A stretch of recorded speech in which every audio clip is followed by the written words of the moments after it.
So you want to improve your balance? Well, have you tried using your eyes?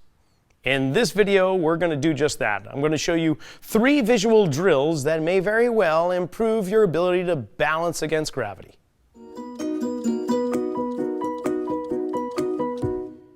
Well, when it comes to balance, you may not consider the eyes being a big deal, but actually, they are the biggest deal. When it comes to knowing where we are in space, 70 to 90% of the stimuli we receive from our external environment comes through our eyes. So if our eyes aren't sending the right signals to the brain could very well be compromised, and then that would also compromise its ability to maintain the body's ability to balance. So what we're going to do is we're going to go over 3 drills that could very well help improve your balance. The first thing we want to do is establish a baseline as to what your balance really is all about.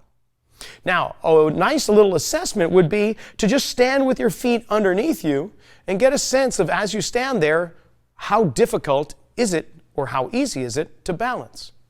If it's very difficult and you find yourself wavering all over, you could always step out a little bit wider and see what that's like. If you find that with your feet underneath you that was not so difficult, well, you can bring your feet all the way together, making the base of support underneath your body that much smaller. If you're one that has pretty good balance but just wants to improve it to another level, well, then this may not be challenging enough, and we may want to see what is it like to balance on one foot. As you balance on one foot, get a sense of the fact that the foot, is it wavering back and forth? Is the ankle moving back and forth? Is everything relaxed? Do you find yourself tensing up and having to maintain balance but you're fighting it? Or is everything relaxed? Just get a general sense of what is it like to balance over one foot. But you also might want to get a sense of what is it like to balance over the other foot. Do you start to feel yourself just kind of waver around a little bit more than the other side? If that is the case, then we're going to use the foot that is more challenging to balance upon as the baseline.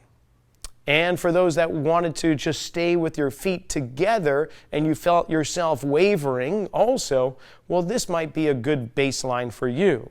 Wherever you're going to feel slightly challenged, that's what we're going to use as something to come back to determine whether or not these drills are effective.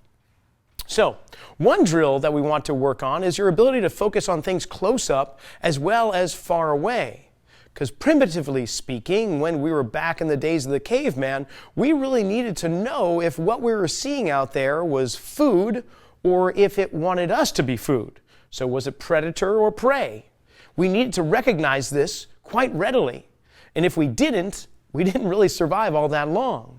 So in terms of our survival, it was very critical to be able to focus on things close and far away. In today's world of technology, most things are very close to us. Screens are inches away, and depending upon how much screen time you have through the day, you may just be fixated on things that are very close to you, so you lose touch with things far off in your environment. So the first drill is called the near-far drill. And all you'll simply need is a book. Because within that book, there's a whole bunch of words. And I'm just going to find some words on the pages that I can read clearly, and I don't have to extend it out too far, but just at normal reading length. Then I'm going to locate somewhere further away some words, either on a billboard, on a poster in a wall, or wherever the case may be, that I can see those words and I can read them, and they're legible and clear and concise lettering. So I'm going to do this just for about 30 seconds. I'm going to read 2 or 3 words from the book, and then look up and read 2 or 3 words far away. 2 or 3 words at the book, 2 or 3 words far away. And just back and forth, I will go for about 30 seconds. After that time, we're just going to reassess. What is it like to balance over that leg? Did it get easier? Or did it get harder? Most likely it's going to be one or the other. If balancing got easier, well, we know that that was the drill that helped improve your ability to balance.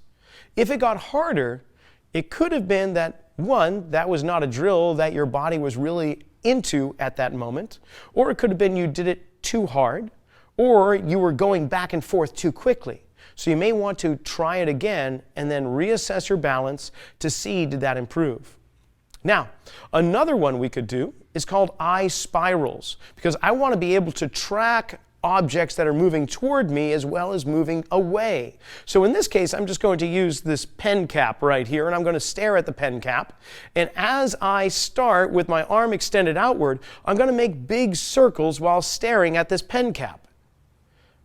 And as the pen gets closer to me, the circles get smaller and smaller until it comes all the way toward the tip of my nose. And then I'm going to go back outward, making those spirals, paying attention to always stare at the tip of the cap. From there, I'm going to challenge or test my balance once again. A better response for me with this one. Much more better balance on this right leg. So that's actually a really nice exercise for me. Now, a third movement or a third drill to improve your balance we call saccades. And that is, well, a reflexive saccade would be if you're in a room and suddenly somebody or a bird, say, flies past the window or somebody walks past the window, you instinctively look over to the movement that just occurred. Because any movement in our field of vision, we don't know what that is, primarily speaking, primitively speaking. It could be a prey or predator.